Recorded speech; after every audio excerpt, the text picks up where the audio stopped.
El Prisma, un podcast de Exolum presentado por Débora Ciencia. ¿Qué tiene que ver el sector bancario con la sostenibilidad? Para empezar, imaginemos un evento climático extremo. ¿Cómo puede afectar a los mercados? ¿Cómo puede afectar a la economía? Por ejemplo, una inundación. ¿De qué manera el cambio climático está afectando al valor de las acciones, a los fondos de inversión, incluso a las economías domésticas, al precio de la cesta de la compra? La transición energética y las políticas orientadas hacia la descarbonización también tienen un efecto importante en la economía y en los mercados. Pensemos, por ejemplo, en la industria de la automoción, cómo la regulación ha influido no solo en qué coches se venden y se fabrican en Europa, sino en lo que ahora cuesta un coche y lo que costaba antes. Así que el sector bancario tiene un papel muy importante en este paisaje. Bienvenidos a este nuevo episodio del Prisma, el podcast de Exolum. Yo soy Débora García Bello, soy doctora en Química y divulgadora científica y ahora también la presentadora de este podcast. En este episodio del Prisma hablaremos del sector bancario, un camino hacia la sostenibilidad. Para hablarnos de cómo la transición energética impacta en el sector bancario, de cómo lo notaremos en el mercado, en el valor de nuestro dinero o en qué es la financiación verde o en qué consiste la banca sostenible, tengo aquí conmigo a un invitado que sabe muchísimo de todo esto. Es Pablo Pérez Montero. Pablo tiene un currículum excepcional, con más de 19 años de experiencia en banca corporativa y de inversión. Ha trabajado en el Banco Santander, en el BBVA, Crédit Agricole y actualmente es Global Head of Sustainable Finance and ESG Advisory en CaixaBank. Además es miembro del Grupo de Trabajo Global de la ONU para Finanzas Sostenibles. Pablo, bienvenido al Prisma. Muchas gracias, Débora. Me hace mucha ilusión poder colaborar con vosotros en esta iniciativa.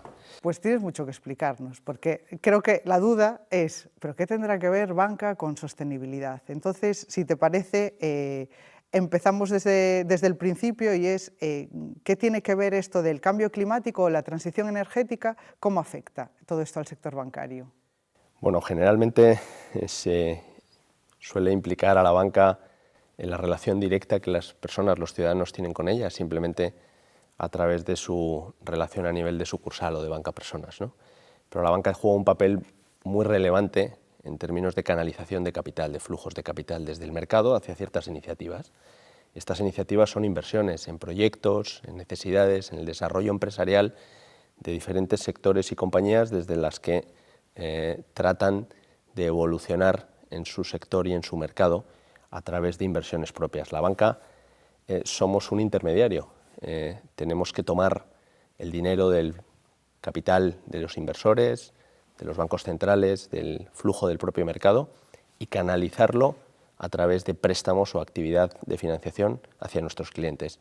Y esa es la razón por la que alinear nuestra actividad con criterios de sostenibilidad generará resiliencia y estabilidad en el largo plazo. Claro, porque yo pienso eso, lo que decía en la introducción, ¿no? Los riesgos de que el cambio climático al final puede haber unas subidas de temperatura extremas, puede ocasionarse desde inundaciones, incendios, todo eso al final, esos riesgos impactan a lo mejor puede impactar en una hipoteca, o cómo te suben o te bajan unas acciones, o algo que tengas invertido en un fondo de inversión. El cambio climático implica riesgos físicos y riesgos de transición. Y luego tenemos el factor social por otra parte. Más que a cómo puede afectar al valor del dinero, que eso es una cuestión que obedece más a criterios macroeconómicos, sobre la que los bancos no inciden de manera directa, somos meros implicados en ese mercado. Nosotros lo que debemos hacer desde una entidad es fijar nuestra propia estrategia, determinando cuál es el target de cliente al que queremos apoyar en términos de proyecto y en términos de compañía o de sujeto de crédito, que pueden ser personas o pueden ser compañías de cualquier tamaño, desde pymes hasta las grandes corporaciones. Es algo que se entiende de manera muy clara cuando hablamos de grandes compañías, ¿no? Todos los grandes proyectos que tienen que ver con infraestructuras sociales, de movilidad, en carreteras, aeropuertos, edificios de carácter público para cualquier uso, o todo el tipo de proyectos que gira en torno a la generación de energía, las renovables, el mundo de la transición, el mundo de la circularidad, de la gestión de residuos, todas estas nuevas tecnologías que están irrumpiendo como el hidrógeno, el biogás y otras soluciones de ese tipo.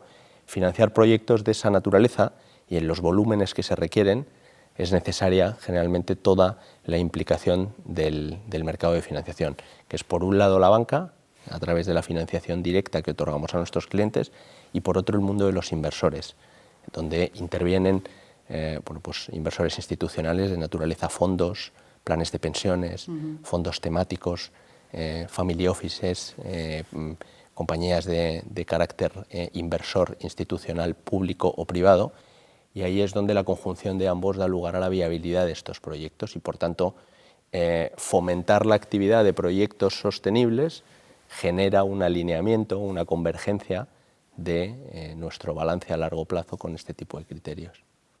Es que, de hecho, o sea, sobre esto hay estudios. Quizá el enfoque que hice de la pregunta parece un poco negativo, ¿no?, del cambio climático, cómo va a afectar. Pero claro, o sea, por lo que estás comentando, también se imparte una oportunidad eso, a otros pues, negocios o a otro tipo de empresas, pues eso, que están enfocados bueno, en cuestiones, pues eso, el hidrógeno, lo que estás comentando, ¿no? Sí. Que lo que por una parte puede considerarse un riesgo, por otro lado puede considerarse también una oportunidad y verlo de esa manera. De hecho, hay un estudio, ¿no?, que hizo o una prueba que hizo el Banco de España en 2021 sobre esto, del impacto climático, que lo conoces seguramente. Sin duda, toda la regulación, que además en Europa ha sido uno de los factores más relevantes de impulso en los últimos años, desde 2015, toda la regulación ha ido apuntando hacia incorporar factores de presión o de ánimo en el mercado para fomentar este tipo de actividades o de inversión, ¿no? Tenemos todos los factores relacionados con taxonomía, todas las directivas y reglamentos que han surgido desde entonces, que lo que hacen es fomentar que las compañías tengan que incorporar o medir riesgos de un ámbito climático, tanto de transición como físicos, como antes comentábamos, como integrar en su estrategia o en su modelo de negocio factores de sostenibilidad y después informar, claro, divulgar esos datos con carácter público, donde las compañías, en función del tamaño y de una manera progresiva, irán incorporando este tipo de factores. Por tanto, la regulación es el primer factor relevante para el impulso de esta evolución. Y después lo es, sin duda, como hablábamos, el mercado, quienes proveen los flujos de capital, que son inversores y financiadores. Y por último, lo son las compañías, el propio convencimiento de una compañía de que debe hacer transicionar o debe de mover su modelo de negocio hacia una versión más sostenible del mismo.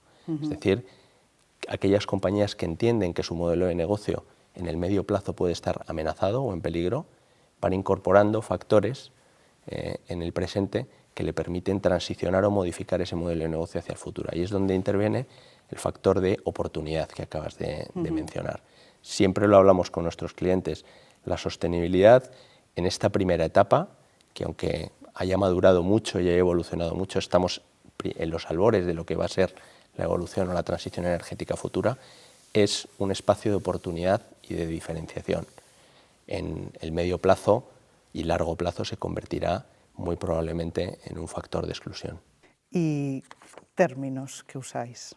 ¿Qué es la financiación verde? Eso es. Habitualmente se suele aludir a toda la financiación sostenible con la acepción de financiación verde, cuando en realidad es solo una tipología de, ¿no? Yo creo que es importante que hagamos un pequeño resumen de las tipologías de financiación sostenible, es decir, cuáles son esos instrumentos que utilizamos los actores del mercado, inversores y entidades financieras, para prestar dinero hacia ciertos destinos o usos. Hay tres tipos de financiación sostenible por su naturaleza: verdes, sociales o sostenibles. Cuando hablamos de financiaciones verdes, siempre es aquella financiación en la que estamos financiando una inversión que produce un impacto medioambiental positivo, es decir, todo lo que sea generación de energía en base a recursos renovables, transición energética, eficiencia, circularidad, gestión de residuos, edificios con un determinado comportamiento o características, etc. Es decir, toda aquella inversión o proyecto que produce un impacto medioambiental positivo. Si hablamos de financiaciones sociales, es el mismo enfoque, pero con la variable social. Financiar inversiones que producen un impacto social positivo. Aquí las grandes tipologías de financiación es el mundo de la educación, de la salud, del transporte público, de la vivienda social, de la gestión de alimentación y gestión de materias primas, etc. Y por último tenemos las financiaciones llamadas sostenibles o vinculadas a sostenibilidad, donde cambiamos el prisma y ya no nos fijamos en el qué financiamos, sino a quién financiamos.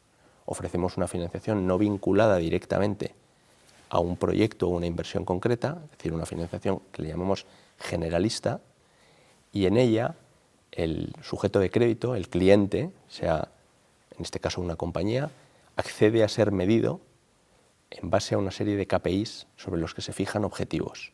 Objetivos de descarbonización, de porcentaje de utilización de energía renovable en su funcionamiento o operatividad, en función de variables sociales, como la equidad de género, como el acceso a un target poblacional que tenga una carencia determinada, y así cualquier KPI que de forma evidente esté potenciando la sostenibilidad de esa compañía.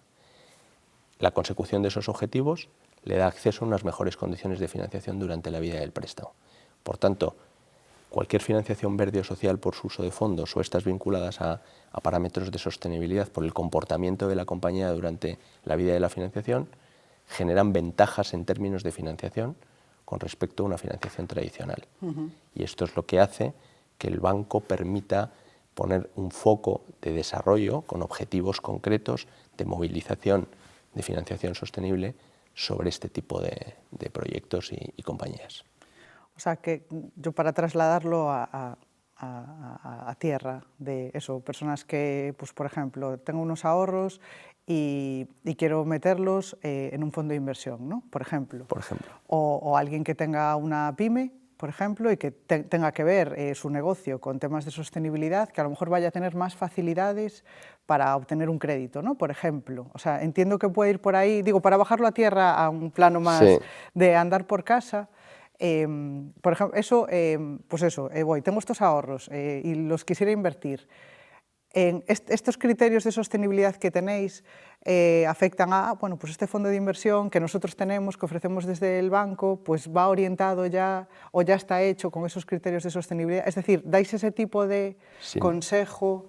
O sea, ¿se refiere también a eso, a cosas más pequeñitas, ¿no? Por así decir. Sin duda. Ahora has puesto un ejemplo que tiene que ver con la voluntad de inversión por parte de un cliente, no con la necesidad de financiación, que son dos cuestiones distintas. En una estamos involucrando el ahorro, o a qué destinar el ahorro, y en otra estamos incurriendo en una necesidad de financiación para una vivienda, un vehículo o la renovación de cualquier cuestión relativa a un negocio o a una compañía, ¿no?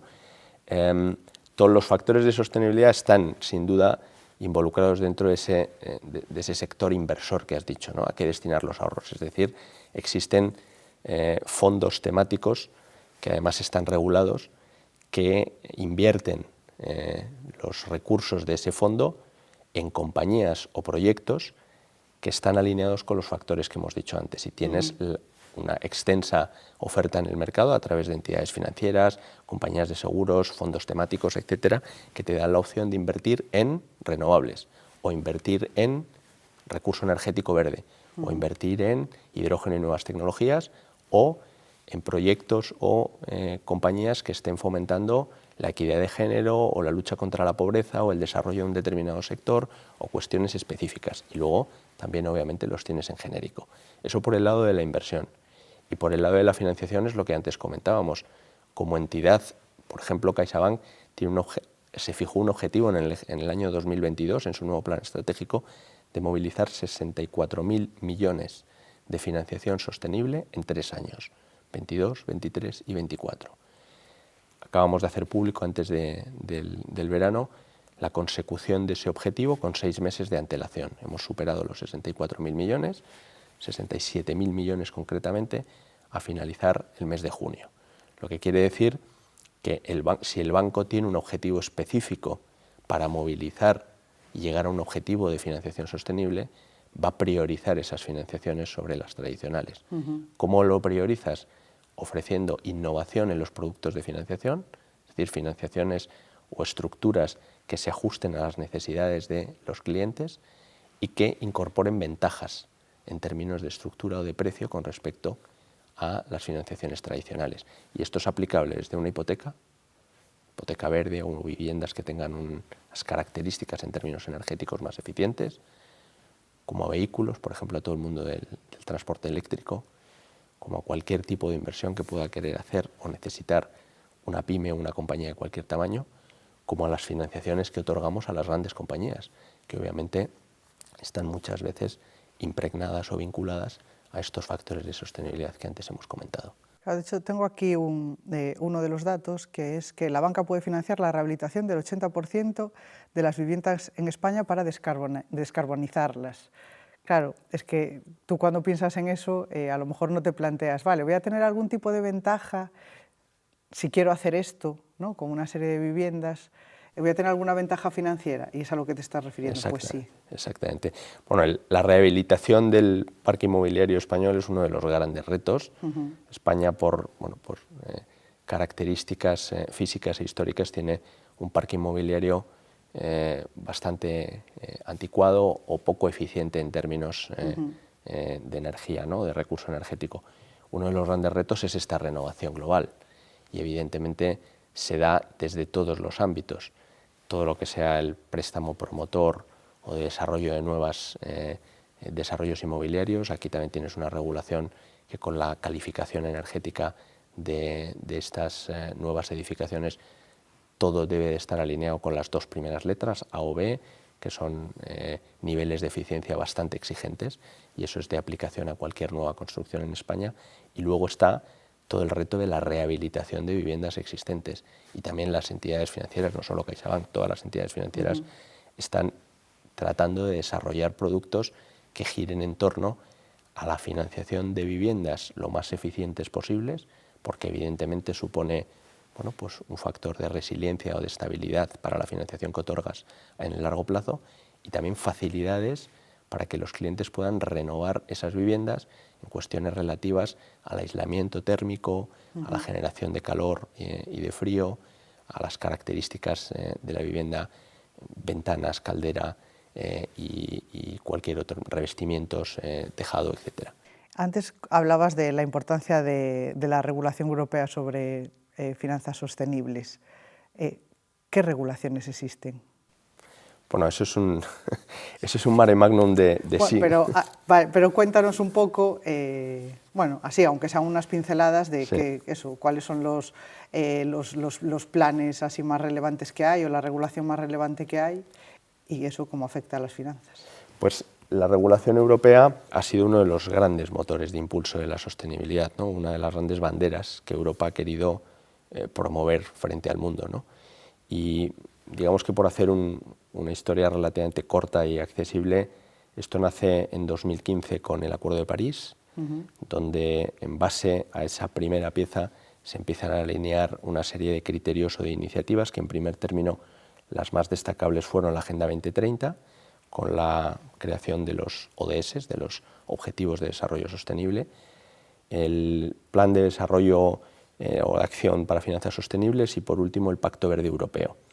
Esas primeras iniciativas se han traducido ya en los últimos 2 años en cuestiones de tipo normativo, y que son fundamentalmente 4 cuestiones, 2 reglamentos y 2 directivas. Tenemos el Reglamento de Divulgación, SFRD, aplicable a la banca, en virtud de la cual las entidades financieras debemos, desde 2021, publicar datos de naturaleza o vinculados a sostenibilidad, integración de riesgos, gestión de los mismos y datos relativos a esa información. En segundo lugar, la taxonomía, muy conocida y hablada, que es una clasificación de tipologías de inversión que están alineadas con esos objetivos. En tercer lugar, tenemos la Directiva de Debida Diligencia, por siglas llamada CSDDD, que ha sido aprobada en 2024 y entrará en vigor dentro de 2 años, y que implicará a todas las compañías cumplir con cuestiones relativas a derechos humanos y aspecto medioambiental. Y por último, tenemos la Directiva de Información Corporativa, que entrará en vigor en 2024, que será probablemente la que tendrá un efecto más relevante sobre el conjunto de las compañías, porque implicará la necesidad o obligación de informar por parte de las compañías de factores relativos a la sostenibilidad en cuanto a su modelo de negocio y a su operatividad. Va a ir entrando en vigor progresivamente a lo largo de los años en función del tamaño de la compañía, medido en función del número de empleados, volumen de ventas, etcétera, pero básicamente lo que persigue es que progresivamente un colectivo mayor de empresas esté obligada a reportar la información no financiera, es decir, cómo integran los riesgos relativos a sostenibilidad, cómo involucra la sostenibilidad en su modelo de negocio y en su propuesta de valor frente a los clientes y qué impacto están logrando con la actividad que llevan a cabo. Y eso entiendo que también en banca se hace. Quiero decir que estáis incorporando innovaciones tecnológicas y algún tipo de cambios en cómo se hacían las cosas antes y cómo se hacen ahora para rendir cuentas y salir bien parados, ¿no? O sea, entonces, cuéntame alguna cosa de eso, del sector que haya cambiado. Bueno, hay, por ejemplo, uno de los grandes cambios de los últimos años, incorporados por todas las grandes entidades financieras, es la medición de las emisiones atribuidas a cada financiación que otorgamos. El llamado, dentro del mundo de la descarbonización o del mundo de las emisiones, el Scope 3, ¿no? Tenemos tres niveles de medición de las emisiones que puede producir una compañía, nosotros como entidad y cualquier otra compañía, que son las emisiones directas, en ese enfoque 1, lo que controlamos de manera directa por parte de las compañías.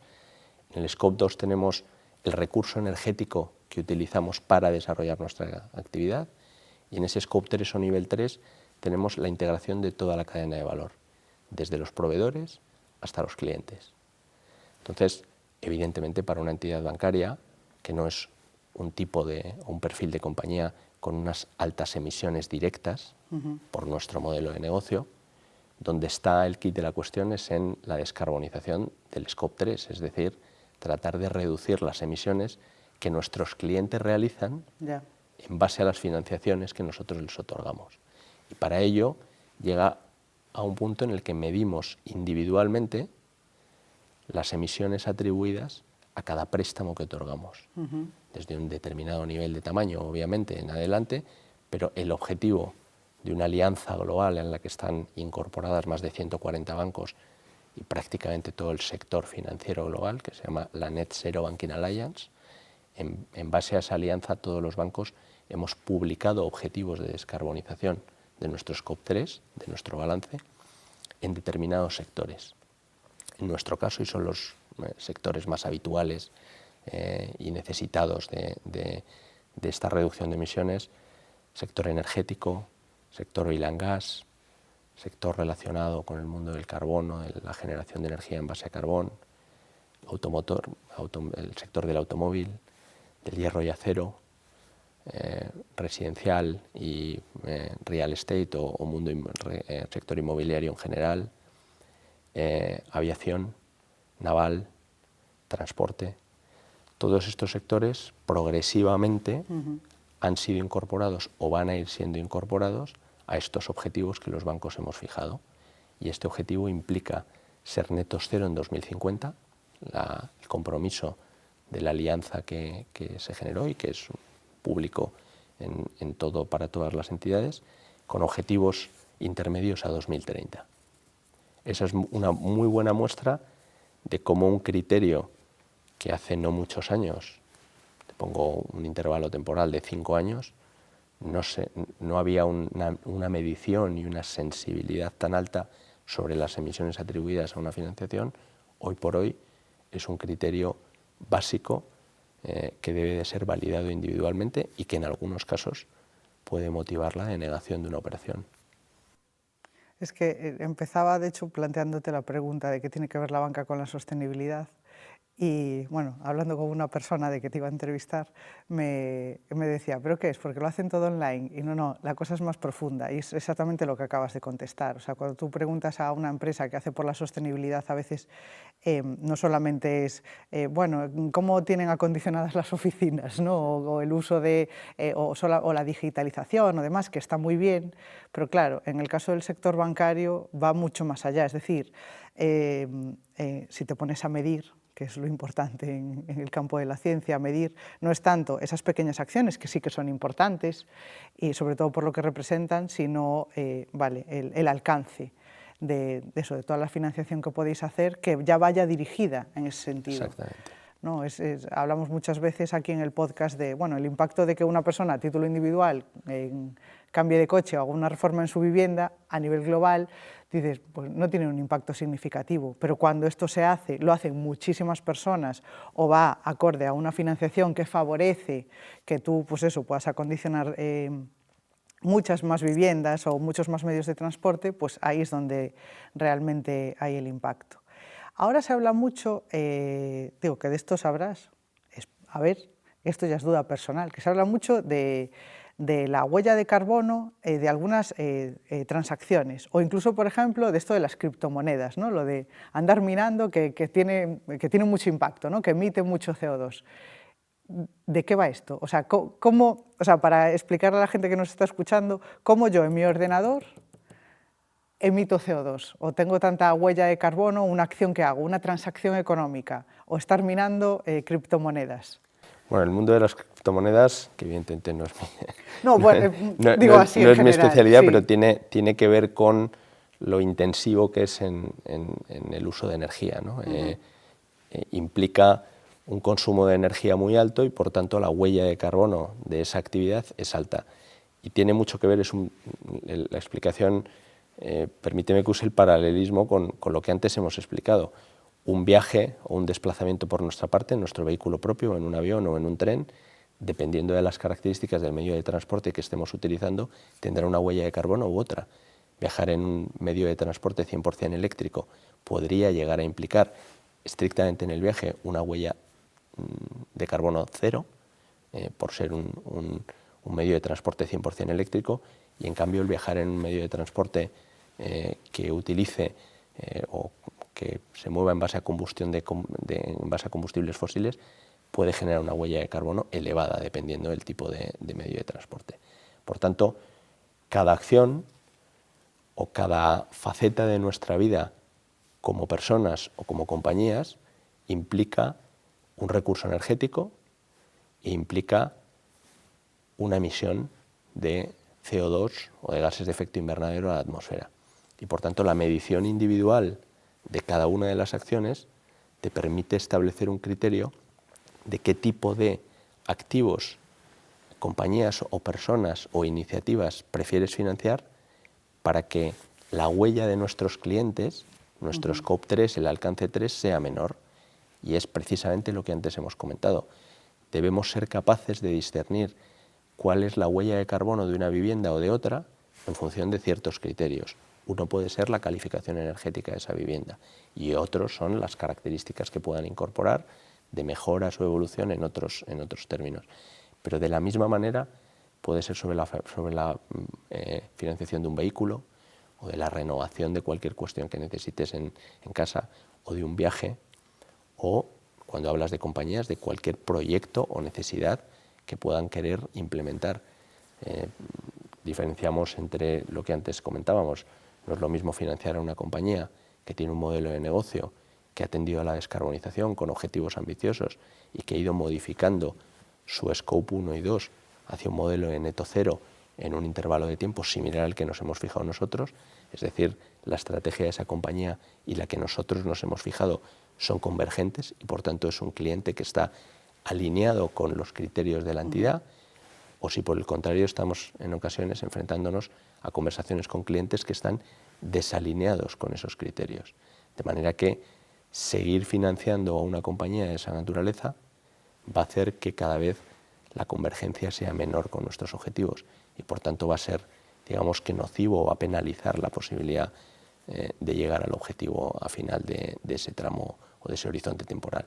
Esa es la razón por la que antes te comentábamos que es probablemente uno de los grandes cambios de los últimos tiempos en términos de gestión de los riesgos y del apetito comercial a unas operaciones o a unos clientes u otros en función de un criterio estrictamente relacionado con la sostenibilidad, que es la huella de carbono. Claro, porque a veces podríamos pensar, ¿no?, pues esa imagen preconcebida que podemos tener de la banca, de que a lo mejor, que solo os fijaseis en un criterio económico, ¿no? De yo financio esto porque me va a aportar muchos más beneficios económicos que esto otro, y no es solamente un criterio económico siempre, O sea, en este caso, igual que otras muchas compañías, hay un criterio de sostenibilidad, un criterio social, hay criterios de todo tipo y no es exclusivamente la rentabilidad que vayas a obtener con una operación. Sin ninguna duda, no solo nosotros como entidad financiera, cualquier compañía tiene un propósito y tiene que fijarse un objetivo. Y para cumplir tu propósito, que es generar un determinado impacto en un determinado target de clientes, población o compañías, tienes que ver cuáles son los medios o cuál es la estrategia más adecuada para lograr ese objetivo. Nosotros como entidad, y probablemente es un factor muy diferencial de Caixa con respecto a otras entidades financieras, la parte social o la variable social está muy presente en el ADN del banco desde el inicio, ¿no? CaixaBank es por autonomía el banco social, proviene de una historia muy vinculada y actualmente sigue siendo nuestro principal accionista la Fundación La Caixa, es decir, es una entidad financiera que en una proporción muy relevante está generando recursos o rentabilidad para dotarle a nuestro principal accionista, en este caso Fundación La Caixa, de recursos para desarrollar proyectos sociales. Es decir, somos un instrumento, una herramienta de la Fundación para generar fondos y poder hacer proyectos sociales. Luego, para el resto de los accionistas, evidentemente hay una cuestión de retorno y de rentabilidad muy relevante, como en todos los negocios. Pero sin duda la banca está muy centrada en generar, como antes hemos comentado, resiliencia y estabilidad a largo plazo e impacto positivo. Es decir, ser conscientes que como canalizador o intermediario podemos establecer ciertos criterios o preferencias que hagan que generemos un impacto en el ámbito medioambiental y en el ámbito social positivo a largo plazo. Y eso es fundamentalmente promoviendo que los clientes y los proyectos que financiemos obedezcan o estén alineados con criterios como los que antes hemos comentado. Claro, es que me gusta que hayas usado la palabra propósito, ¿no? Que a veces se nos olvida cuando hablamos de grandes empresas o sectores así que nos pueden resultar un poco ajenos, también responden a propósitos. Es decir, empezaron siendo pequeñitos, teniendo un propósito original y luego han ido creciendo y ese propósito en muchos casos se mantiene. O sea, igual que cada uno de nosotros trabaja en algo o hace cosas en su vida con un propósito alineado con unos valores, también en las empresas, en muchos casos sucede eso y a veces transpira, ¿no? O se nota, pues eso, lo que acabas de comentar, directamente que tengáis la fundación que, bueno, todos conocemos los proyectos sociales en los que está implicada. Entonces, eso se nota también en eso, lo que estás diciendo, decidimos financiar esto o no financiar esto otro, también con criterios los sociales, lo fundamental a lo mejor para CaixaBank, pero también toda la parte de sostenibilidad. Quiero decir, lo importante es eso, ¿no? El fijar ese propósito. Sin ninguna duda, el propósito al final es lo que mueve a una compañía hacia la creación de valor en una determinada dirección, ¿no? Tenemos muchos clientes que su propósito está directamente relacionado o muy relacionado con el mundo de la sostenibilidad, por ligar los dos factores, y que además han tenido la predisposición y la valentía de hacer transicionar su modelo de negocio hacia un modelo de negocio más alineado con la sostenibilidad. O lo que antes comentábamos, que es ese reto de cómo puedo seguir teniendo una cuota de mercado y un protagonismo en mi mercado y en mi sector como el que tengo, o incluso crecer, pero haciendo las cosas a veces de manera diferente, ¿no? O progresivamente diferente. Y ahí está todo lo que antes hemos comentado, el transicionar hacia un modelo de recurso energético con menos emisiones, el generar una operatividad directa en gestión de todo, si hablamos del ámbito industrial, utilización de materias primas, gestión de recursos primarios, packaging, distribución, gestión del cliente, gestión de los proveedores de la cadena de suministro, un factor también súper relevante a día de hoy, qué proveedores elijo, con qué criterio, qué les exijo. Es decir, integrar todos esos factores en el modelo de negocio pueden y están llevando a muchas compañías a alinear su actividad o su propósito con la sostenibilidad. Y eso en muchos casos, y hay ejemplos muy bonitos en el mercado, de compañías que han transformado su sector en base a un proceso de transición hacia un modelo de negocio sostenible. Y con respecto al futuro, o sea, ¿hay alguna cosa que nos hayamos dejado en el tintero que tú digas, estamos trabajando en esto y yo creo que de cara al futuro esto va a cambiar en el sector bancario? ¿Hay algo que nos hayamos dejado que tú veas? Bueno, sea relevante? Uno de los factores que probablemente están más en boga ahora mismo y que evidentemente todos somos conscientes de su potencial transformador es el mundo del desarrollo tecnológico, ¿no? Suena mucho y está en boca de todos el mundo de la inteligencia artificial y el desarrollo, la digitalización, ¿no?, de los negocios. Para el sector bancario es crítico también.